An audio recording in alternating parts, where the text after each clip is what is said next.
All right, we have Ms. Johnson. Ms. Johnson, would you introduce yourself? Tell us your name and DOC number, please.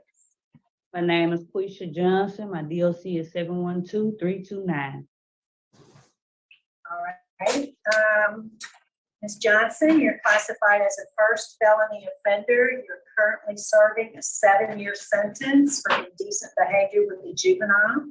You have parole eligibility is October 11th of this year. You don't earn good time, and full term is in July 2025. Does all that sound accurate? Yes, ma'am. If your case has been assigned to Mrs. Wise, would you answer her questions? Good morning. Good morning. How's it going? I'm a little nervous, but good. Right, that's an honest answer. All right, good. We just Assigned to Mrs. Wise, and full term is. All right. Ms. Johnson, you're classified as a first felony offender. You're currently serving a 7-year sentence for indecent behavior with a juvenile. You have parole eligibility is October 11th of this year. You don't earn good time, and full term is in July 2025. Does all that sound accurate? Yes, ma'am. If your case has been assigned to Mrs. Wise, would you answer her questions? good morning. Good morning. How's it going? I'm a little nervous, but good. Right, that's an honest answer. All right, good. We just gonna talk about you. We're here to talk about you. It's all about you today. Call out for the record how long you've been in jail on this 7-year sentence. About around 2.5 years. 2.5 years, okay. And how old are you today? 42. 42. I want to talk about you. I have a portion about your supervision history because you got probation for this charge originally, right? Yes, ma'am. And you got about 5 administrative sanctions. You remember that? While you was on probation? Yes, ma'am. Okay. What was Yes, going on? ma'am. What was going on with you? I was new to the system and, just hadn't got used to it. And a couple of them was because when she said she came to the house, I would be at work, and she told me afterwards I was supposed to call in before I left. Oh, you was on some kind of what were you on? Under what terms were you on? You remember? You supposed to call I in. didn't understand. You was on. What kind of supervision were you on that you had to call in when you went to work? No, that's what my probation officer required for me to do. She wanted me to call her before I went to work. And some of the days I didn't. I just went to work because she had me give her my schedule, and I did. So I just took upon myself. I felt that she had my schedule and my times that I didn't. That didn't mean I had to call in anymore, but apparently I did. Okay, all right. And I also saw where, and you have to explain, you absconded from July 18 until 2020, right? You absconded. You didn't report it all. They couldn't find you. Is that the case? Yes, ma'am. No. Okay, that is the case. So you were arrested in September of 2020. Well, now I want to go back to 2017. You got revoked April 11th, 17, but it got restored in August of 17. What was that about? The probation officer that I had at the time when I went to court for her, we had got a new judge too. I don't understand about the system, but everything that she said that I didn't do, and like what the judge required me to do, my probation officer at that time, which is now deceased, she said that I didn't. And so she had them, that's what she required for me to get revoked. But because I had all my paperwork and my lawyer, and that's why I got reinstated, because I actually was telling the truth. Okay. That's unusual. Okay, then you got reinstated in August of 17, and you got revoked to this time. When was that now? I got it right in front of me. So then you got, after 17, you got reinstated. Then you got revoked in 2020. Is that right? Yes, ma'am. So you worked that hard to stay free. And then what happened? From 17 to 20, what happened? What was going on? I just was going through a lot mentally, just had a breakdown. When you said breakdown, what are you referring to? Well, I had two deaths. I had a death in the family, and then I had my kid's father who died right there in my arms. And I went to a place I had never been. Sorry to hear that. I'm sorry for your loss. I really am. Yes, Okay. Thank you. So you've been in jail since 2020 on revocation. Yes, And I ma'am. was asking you all that, you want to be on supervision. If you're successful today, you'll be on supervision in 2025. But if you continue to treat supervision like you did before, you'll be right back. My interest in you staying out, not just getting out. So what would be different this time? Well, this time what will be different is I've had a chance to take classes and be in, ma'am.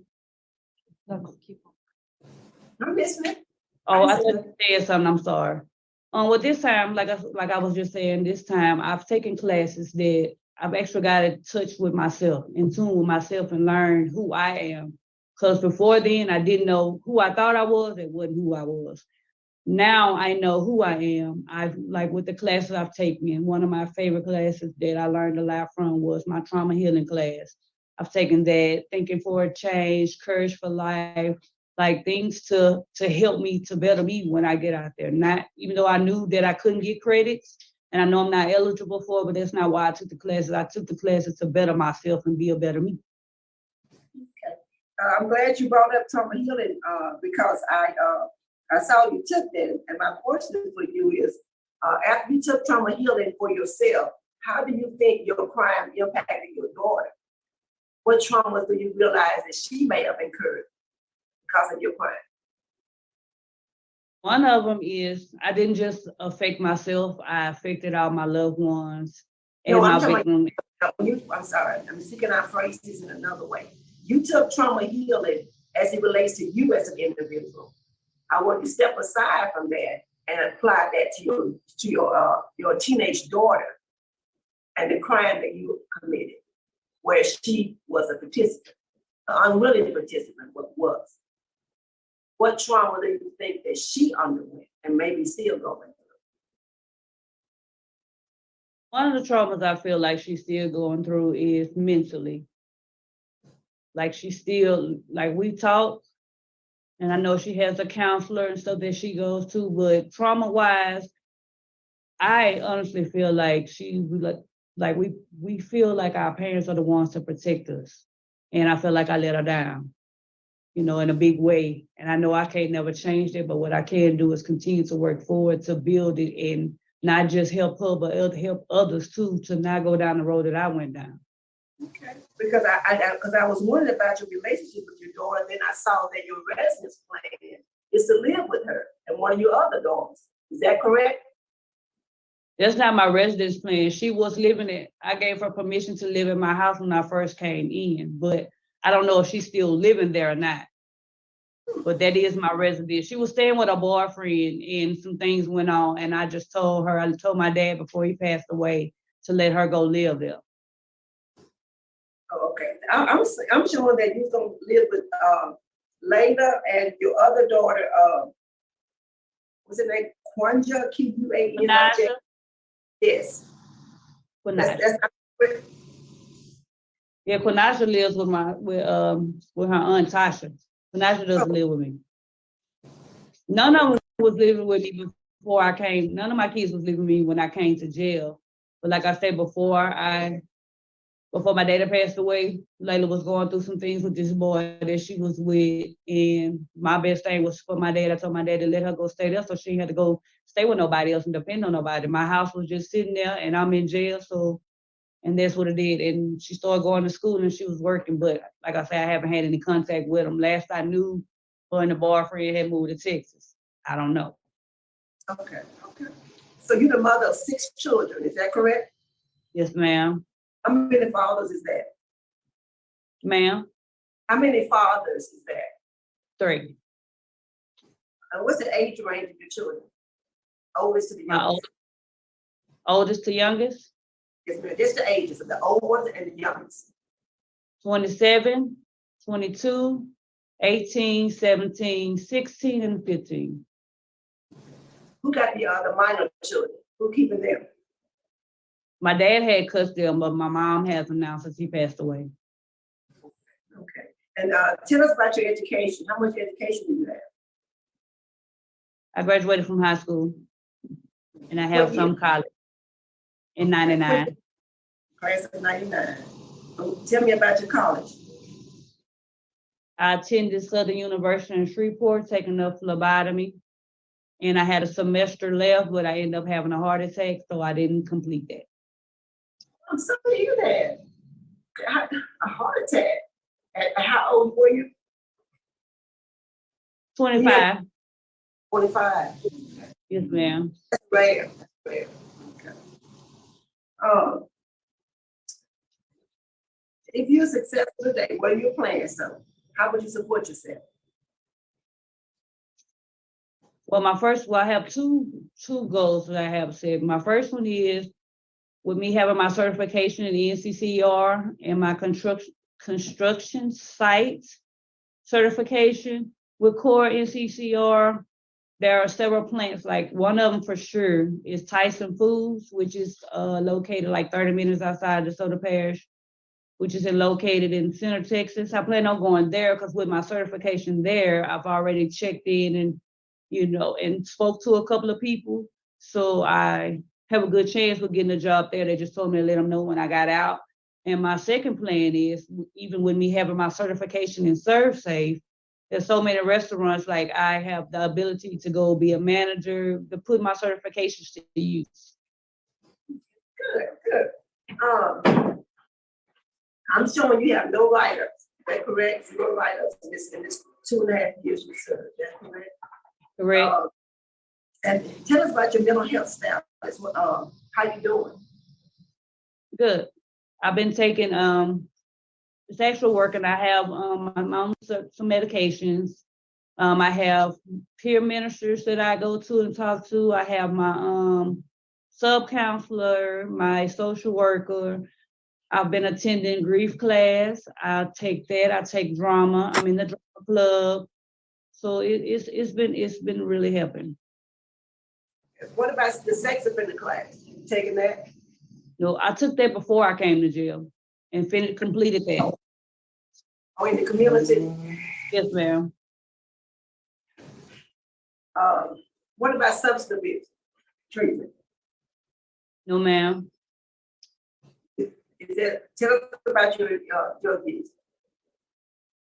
Could you rephrase the question? Did you have drug use? Tell us about your drug use history. What age did you start using drugs and what was it?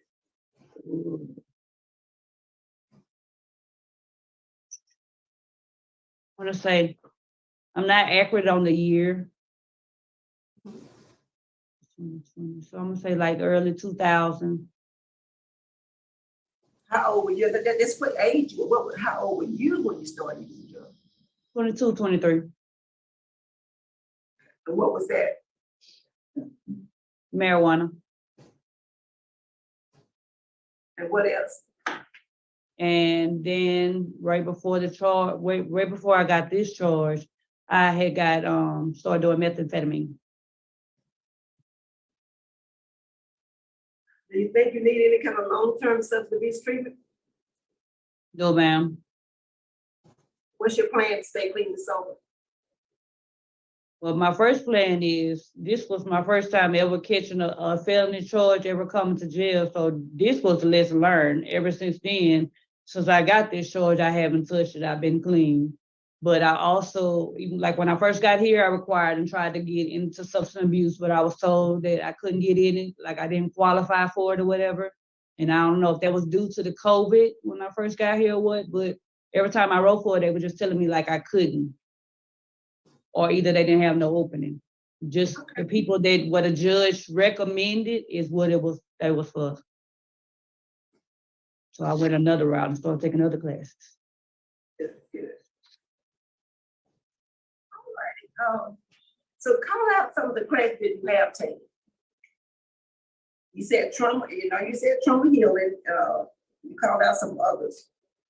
Drama club, trauma healing, thinking for a change, courage for my life, anger management, risk management, money management, job life.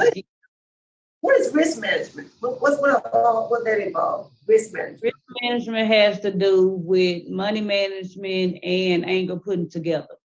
It was a little bit of both, a phase 1 and phase 2 together. Yeah, it was money management and what else you said? Money management and anger management together. There was a phase Okay. 1 and phase 2. Good, that's good. All right, Warren, what can you, thank you for answering my questions. Warren, what can you tell us? Well, I was gonna kind of mention most of the things y'all mentioned already. She's been with us a little over a year and a half or a year and a few months. And she has not been in any trouble while she's been here. She doesn't have any write-ups. And she has been involved in a lot of different classes. And she seems to have, at least a job in mind. And y'all mentioned her level of care, her mental health level of care. She's a level care 3. But she is med compliant and, has worked to resolve those issues. So that's all I have at this time.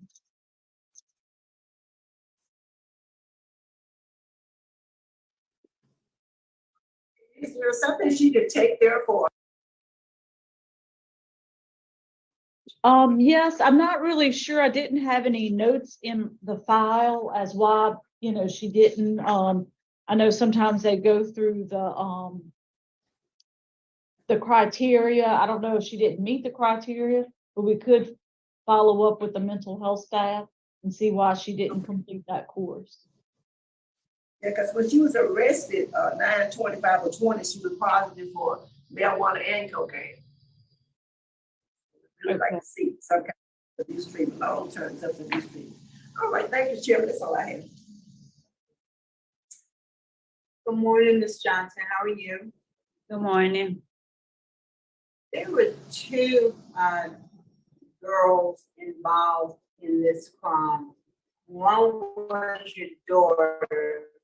Who was the other young girl?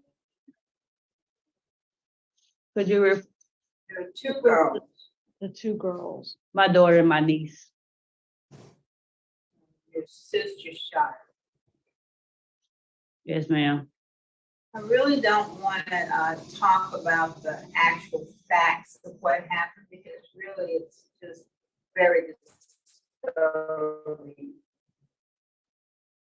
But what I would like to know is why would you expose those girls? In your mind at the time, what was your justification for what you did? Could you rephrase the question? She was saying, why did you do what you did? Not to discuss the whole case, but what was your justification for getting them involved at the time? This was under the influence. She's saying she was just under the influence Oh, yeah. of, I wasn't thinking straight. My mind was, well, when I got the phone call to come pick them up, it was, at that time, I felt like I was doing what a mother was supposed to do instead of them sneaking out the house and trying to go with somebody else. But the ending part, that part was not part of the plan and how it happened. And it wasn't right. Like, that's not who I am. That's not my character. I've never been that type of person. Say that, but you did exactly that, and sometimes we are what we do. I mean, did you? I've been trying to wrap my head around what happened in this case, and it's just really hard for me to imagine how you could have done such a thing in the presence of, and one of the girls, had a sex act performed on her.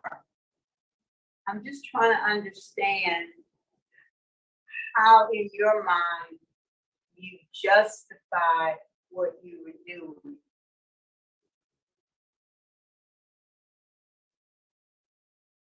There is no way. All I can say that I do apologize. Like, I'm very remorseful. And like, I beat myself up a lot. No, I don't want to, ma'am, I don't want to hear that. I want to hear, at the time, why did you think it was okay for you to do what you did? Why did you think that was what a mom should do? I didn't think that. I just wasn't in my right mind. I was high. And it wasn't right. Like, Well, I know that. That's absolutely. You and I on the same page there. It absolutely was not right. When's the last time you actually had any contact with your daughter?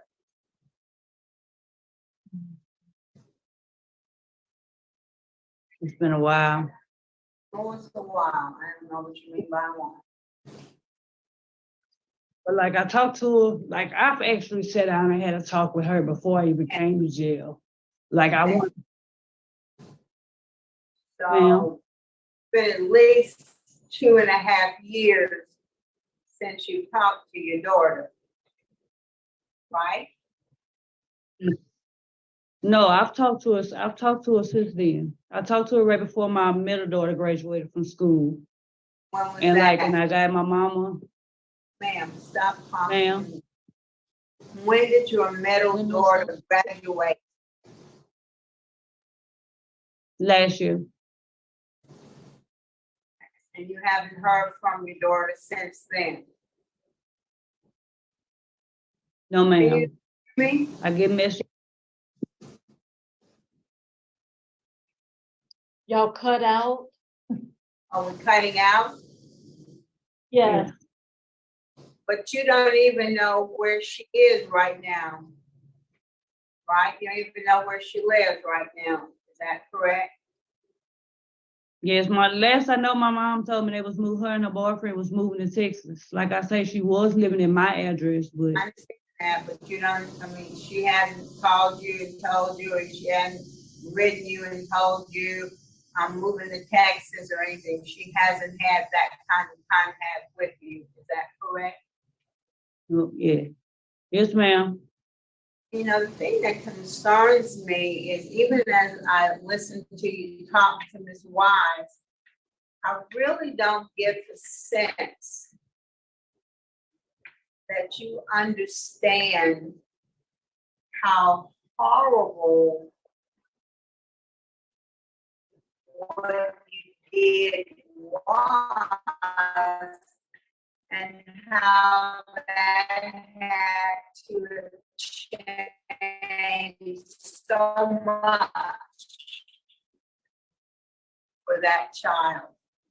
I don't think you understand your daughter and your niece. You don't get the sense that you truly understand what your actions did to those girls.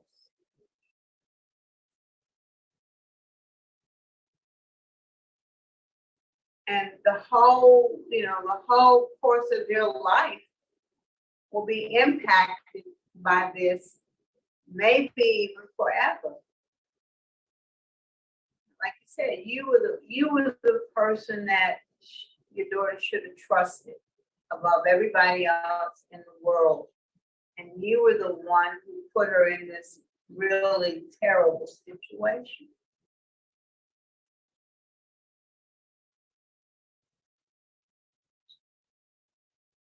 When did you complete sex offender treatment?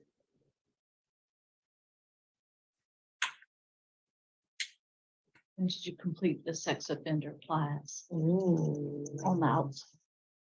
I don't remember exactly what day, but I know it was. Date, I need what But the year? year, Because we don't have anything in the record showing that you completed sex offender treatment. yes, ma'am. I took it in Sabine Parish. I had to go every second and fourth Saturday of the other month and pay $75 for a year. What Trying to year was remember, I that? got out it was right after I got out of jail. And that was one of the things that the judge required for me to take that. I had to register 40 hours a week of work of the school. I know what the conditions are for someone with a sex offense, But again, I don't have anything in my board. Do you have anything that shows that she completed sex offender treatment? We do not. We can reach out to that facility. She was saying it was at Sabine. She did it when she was on the street, and she would go for a few days a month to complete it. But I don't have that actually in my file, or not with the information I have currently.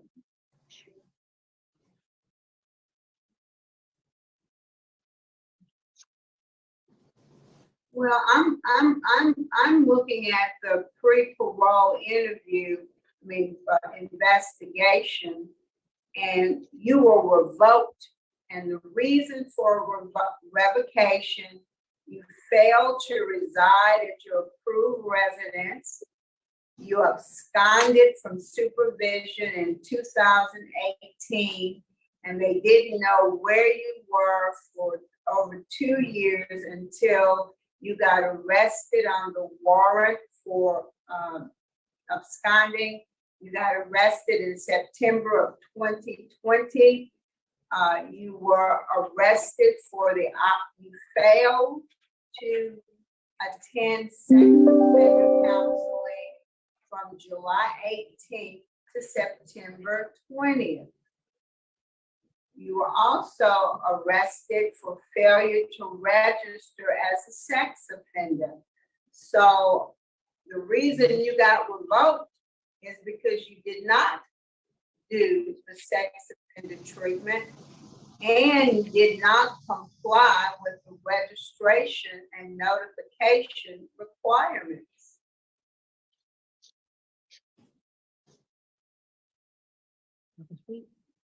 I did, ma'am. I registered. Now, am I talking about the again? You were arrested for failure to register. You didn't even live where you were supposed to be living. And so there's no way you could have registered because you weren't at the address of registration. Secondly, you did not attend sex offender counseling from July of 18 and up until the time you got arrested in September of 20. The 18 to 20 for the class I had already completed for a year. I doubt it because it said you failed to attend. If you had completed it, then they wouldn't have made that a condition because you wouldn't have had to attend. Now, Ms. Johnson, listen to me. Not telling the truth is not helping you with me. It is not. I'm telling the truth. I was a judge for 28 years. And if there had been any indication that you had completed your sex offender treatment, you would not have been revoked because you failed to complete it. You wouldn't have been. You didn't. You absconded, nobody knew where you were, and you weren't going to your classes, and you were using cocaine. Now be honest with yourself. If you're not going to be honest with me, at least be honest with yourself.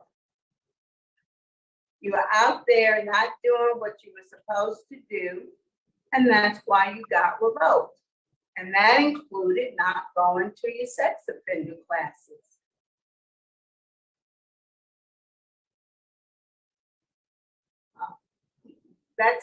That's all I have. Thank you. I just had one question, Ms. Johnson. Willie King was also involved in this crime. Do you have any contact with him? No, ma'am. Anything you want to say to us before we vote? Well, yes, ma'am. I would like to ask. I know Ms. Jackson said that I have to be real myself, and I am being real myself. The forest with the class and stuff, with the class and registering, I have proof of that. That's why I end up getting unrevoked when I got revoked the first time. That was why, because saying I hadn't registered, and I have my proof in my paperwork. And the lawyer that worked my case was Mr. Huckabee and Pete Kramer. So I wasn't lying. I'm honestly telling the truth.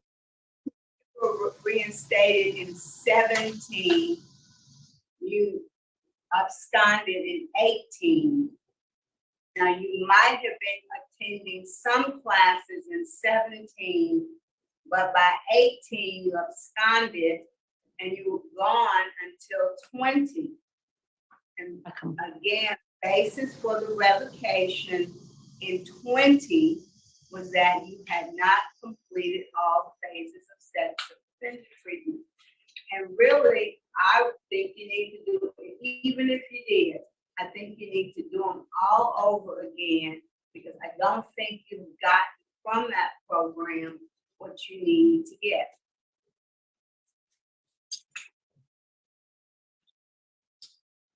Yes, ma'am.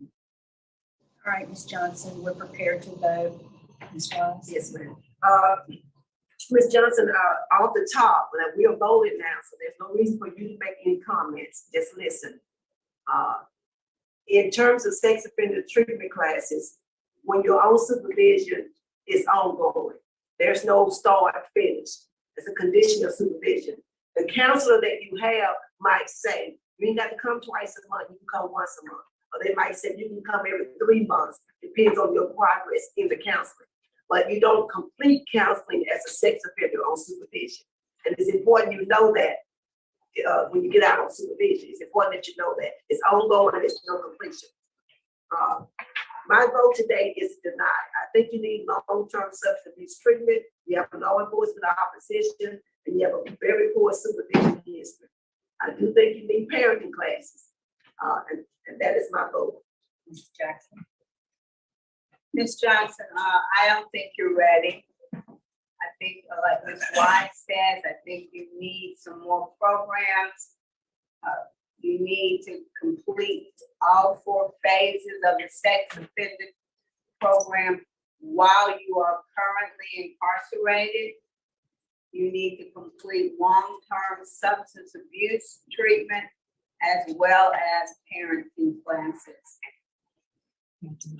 All right, Ms. Johnson, I do concur with my colleagues. My vote today is to deny for all the reasons that have been stated. Maybe this will allow you to get in the classes that you need to get. Good luck to you. They do have that.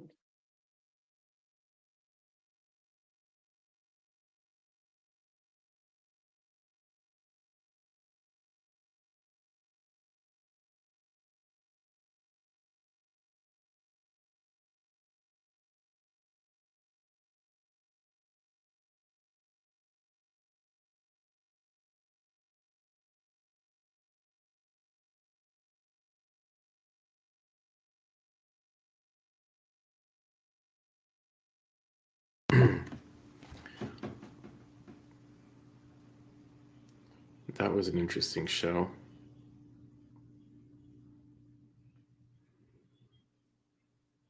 We couldn't hear what she said, but I think we could have imagined it, huh?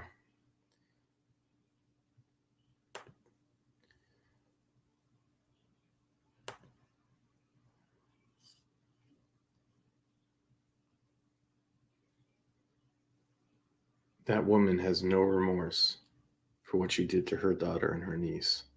None. She doesn't think she did anything wrong.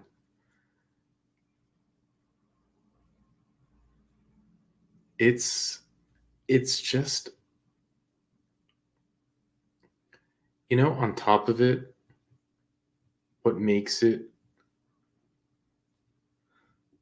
so much more frustrating, so much more unbelievable than to what she did to her daughter and her niece, but it's to how the system reacted to what she did to her daughter and her niece. And that was by giving her a slap on the wrist. They sent her away to jail, where she then got out. She got just a 7-year sentence, got out, I think, after serving just 2 years, and absconded. How do you do these crimes and get basically just a slap on the wrist? And it's absolutely nuts.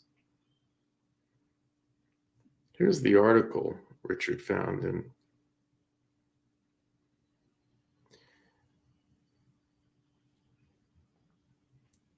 The office received a complaint from a reporter, from a, I don't know what that is, if that's a typo, mandatory reporter of a possible RAPE. Detectives were dispatched and discovered that 2 juveniles were taken to location by a relative, the relative being their mom and their aunt. One juvenile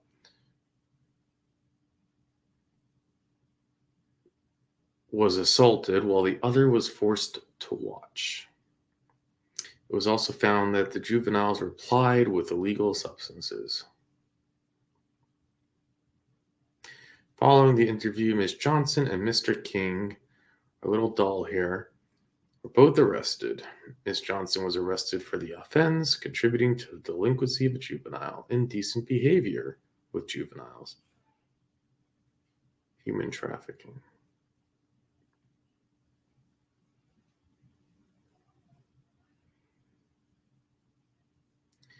And then she gets a slap on the wrist.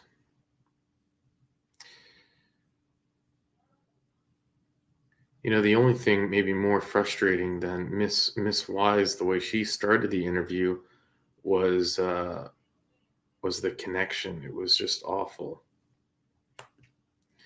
But I just have to say, I just am, you know, you just fall in love with Miss Jackson, the way that she handled it, because the way that Miss Weiss started the interview, I have the report here. I see what happened. So I'm waiting. I'm like, when are you going to get into the fact of what happened? When are you going to drill down into how this is possible?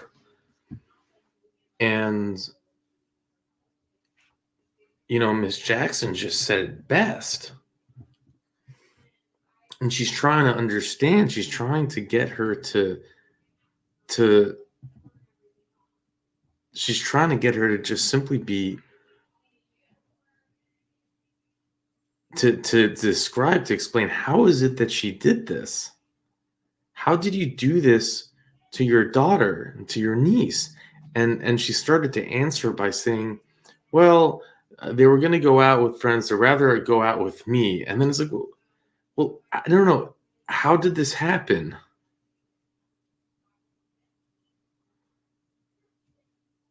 Like, how does a mother find that it's a good idea to take their underage daughter into a motel room with your boyfriend and then perform acts?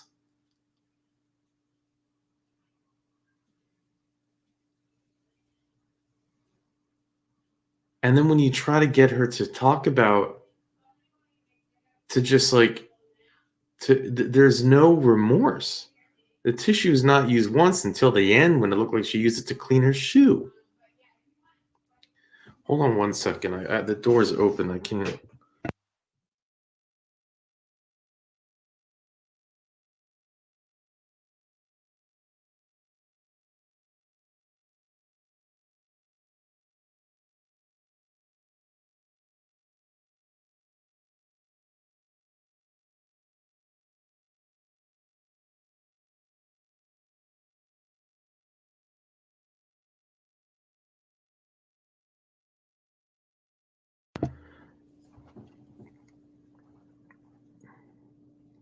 You know, it's summer. Kids are home from school, and it's a lot. It's a lot noisier than it always normally is. So it's gonna be a little challenging.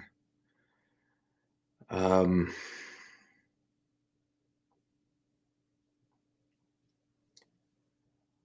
you know, you watch these hearings, and you try to get to understand how it is that these things happen, and I didn't get any sense of remorse. I didn't get any sense of, you know, imagine, it's like, how do you even imagine it? But you have your kids, you end up in this situation.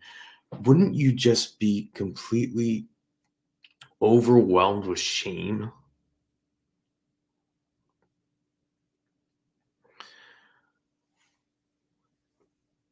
You don't see any of it. You don't see any of it.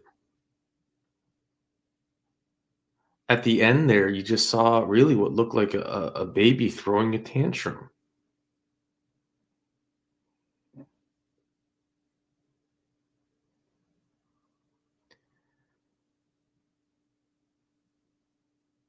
And a court system, a judge, a prosecutor, they for some reason felt that she only needed to do a little bit of time, only get 7 years. Why do you not view her as a danger to society, someone who needs to be locked up for much longer, someone who certainly shouldn't be able to get paroled after just serving, I think it was like 2 years. She had done this crime in 2015, and she got out, what, like 2017, and then absconded and disappeared? And and then she's, just Miss Jackson, like, "I've been a judge for 28 years. I know," but she's like, "I know when someone's lying to me. You wouldn't have gotten re- revoked for not completing your classes if you had completed your classes." And then she responds, "I have 2 attorneys that they say that I," and she said that I signed up for the classes. Well, you didn't say that you had completed them.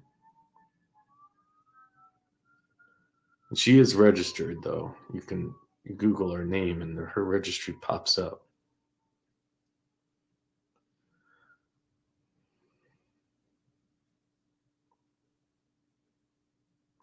And to think that her game plan would have been to move back into the home that her daughter is probably living in.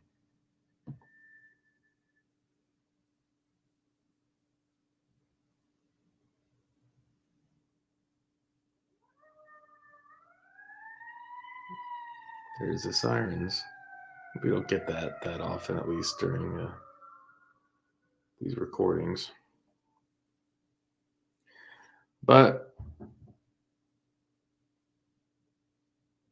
you have to see it to believe it, because if you tried to explain to someone, well, there was this mom that had a parole hearing, and she brought her daughter and her underage daughter, her sister's underage daughter, to a hotel room so that her boyfriend could go and commit acts on them. And then when she got caught for it, they gave her a slap on her, a 7-year sentence, but she can be free after 2.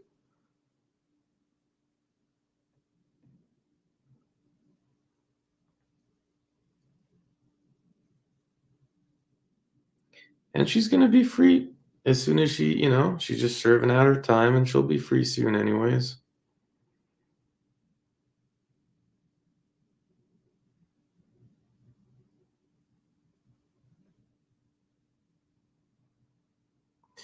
I don't believe she thinks she did anything wrong. It's just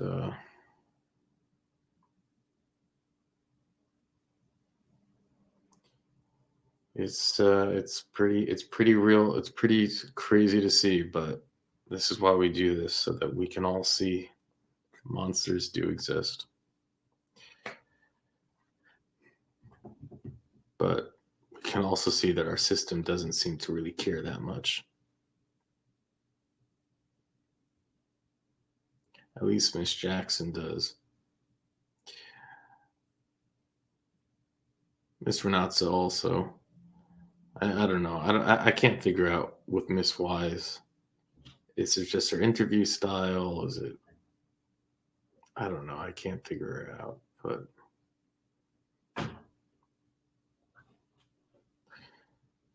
But anyways, with that, I'll let you go.